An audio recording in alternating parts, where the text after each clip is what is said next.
Hi friends, Akbar അക്കാഡമിയിലെ പുതിയൊരു ക്ലാസ്സിലേക്ക് എല്ലാവർക്കും സ്നേഹത്തോടെ സ്വാഗതം.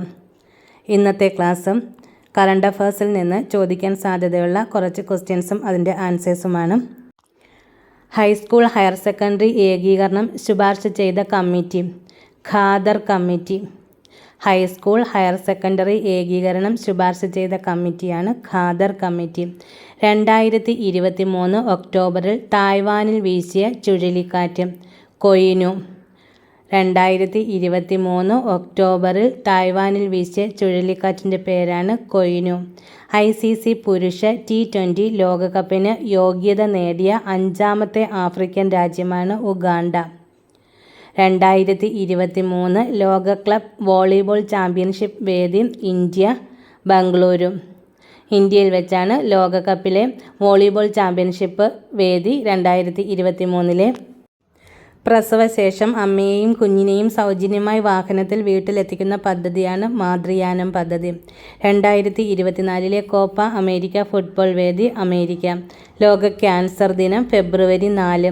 ദയാനന്ദ സരസ്വതിയുടെ 200ാം ജന്മവാർഷികം ആഘോഷിച്ചത് 2024 ഫെബ്രുവരി 12.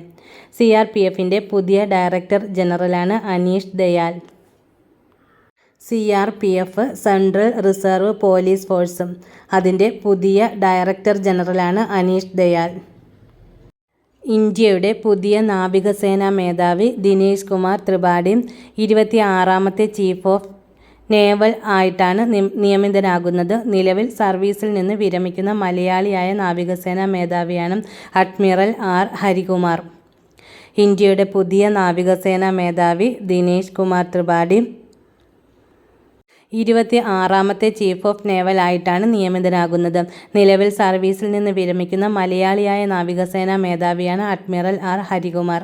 2024 ഏപ്രിലിൽ ഇസ്രായേലിന് എതിരെ ഇറാൻ നടത്തിയ സൈനിക നടപടി ഓപ്പറേഷൻ ട്രൂ പ്രോമിസ്. 2024 ഏപ്രിലിൽ ഇസ്രായേലിന് എതിരെ ഇറാൻ നടത്തിയ സൈനിക നടപടിയാണ് ഓപ്പറേഷൻ ട്രൂ പ്രോമിസ്. ഇറാൻ വ്യോമാക്രമണം ആണ് ഇസ്രായേലിൽ നടന്നത്.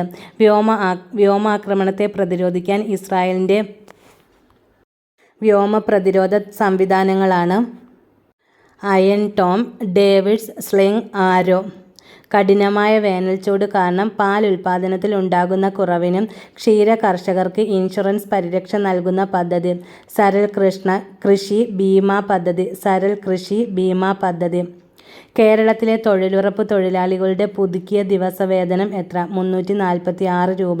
കേരളത്തിലെ പഴയ നിരക്ക് 333 രൂപയായിരുന്നു. ഏറ്റവും ഉയർന്ന വേതനം നൽകുന്ന സംസ്ഥാനമാണ് ഹരിയാന, 374 രൂപ. ഇത്രയുമാണ് ഇന്നത്തെ ക്ലാസ്സിൽ ഉൾപ്പെടുത്തിയിരിക്കുന്ന ക്വസ്റ്റ്യൻസും. ക്ലാസ്സിനെ കുറിച്ചുള്ള നിങ്ങളുടെ അഭിപ്രായവും നിങ്ങളുടെ ഡൗട്ട്സും കമൻറ്റ് ബോക്സിലൂടെ അറിയിക്കാവുന്നതാണ്. സബ്സ്ക്രൈബ് ചെയ്യാത്തവരാണെങ്കിൽ സബ്സ്ക്രൈബ് ചെയ്ത് ലൈക്കും ഷെയറും ചെയ്ത് എന്നെ സപ്പോർട്ട് ചെയ്തേക്കണം. പുതിയൊരു ക്ലാസ്സുമായി വീണ്ടും കാണാം. Okay, thank you.